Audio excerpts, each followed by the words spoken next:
So today we're here with David the Heffernan, who's a public speaker. And here is another 4-minute interview.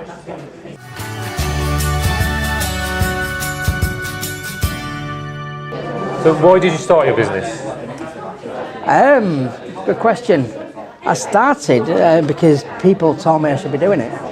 For about 7 years I've been involved in network marketing, and that's helped me with the residual income to start doing what I want to do in my life rather than what I need to be doing.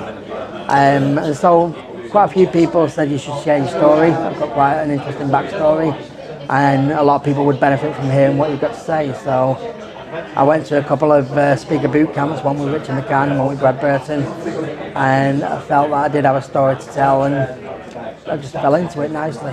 Yeah, so. And you've got an incredible backstory from everything I've heard about you and seen you speak. But what do you love most about doing what you do? Helping, quite simply. It's just seeing people's faces.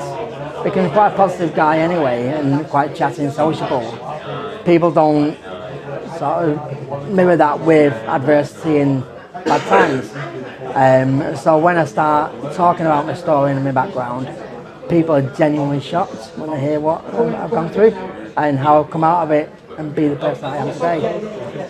So it's that realisation that you can go through really bad times and still have a positive life moving forward. And if you could give one piece of advice to someone starting out in business, what would you say to them?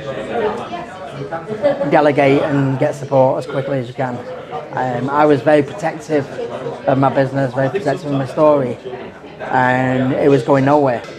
But as soon as I started reaching out and getting help, I've got a virtual assistant who does a lot of my graphics and social media stuff now, and the copywriting. I've got a business coach who's helping me focus and move forward. And I think that was the key part, is getting a coach, because they can help you then just really focus and align your message and get that business streamlined, rather than just, because I can be all over the show, I can be like the Matrix. So, I can do this, I can do that. So I need somebody there to hold me to account and just keep me focused on what my main mission is. And what do you enjoy doing in your spare time? In my spare time, I don't know, because I've just launched my on-call coaching and mentoring.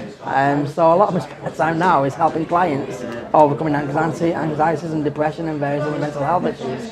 But I'm a big Man United fan. I take my boy to the football, to the Man United under 23s. I like WWE because my boy likes it and he's forced me to like it, but I'm actually enjoying it now. So I take him to the wrestling. So I like the wrestling, and escapism. Yeah. And you like the hills as well a little bit, don't you? Getting out in the mountains? Yeah, I can't do as much as I used to be able to, because I've got the lung condition. But the Lake District is my spiritual home. I don't think there's any more beautiful place on earth. It's one of those places, no matter what the weather, there's just beauty around you. And so as soon as I get into the Lake District, I just forget everything. I've just been at peace, just be by myself. It's probably my spare time. I just enjoy my own company, and I don't really get that much now where I've got kids. So when I do get the chance, even if it's in the toilet, I'll stay there for half an hour just to have that peace. So. Yeah. Yeah. And if you could go on any adventure, what would be the most amazing adventure that you'd like to go on? If my lungs would allow it, I'm fascinated by Everest. I've watched so many programs, I've read so many books. Just the idea of being at the top of the world is just, but I would like to go the non-tourist route. I'd like to go the place where very few people have touched. It's never going to happen, I know that, but I can live my dreams for other people who've done it. But yeah, I would love to be able to do that. The master of my own heart then? Yeah. Oh, anything to do with mountains or Everest especially, it's just something about that place. It's something about the fact that you're not in control, something else is controlling you. Mother Nature. Yeah, exactly, Mother Nature. It's, you have to respect it. If you don't respect it, you're going to go down. That plays out in life. If you don't respect other people, then it'll come back to you 10 times worse. So just respect everybody and everything, and you'll live a good and healthy life. Brilliant.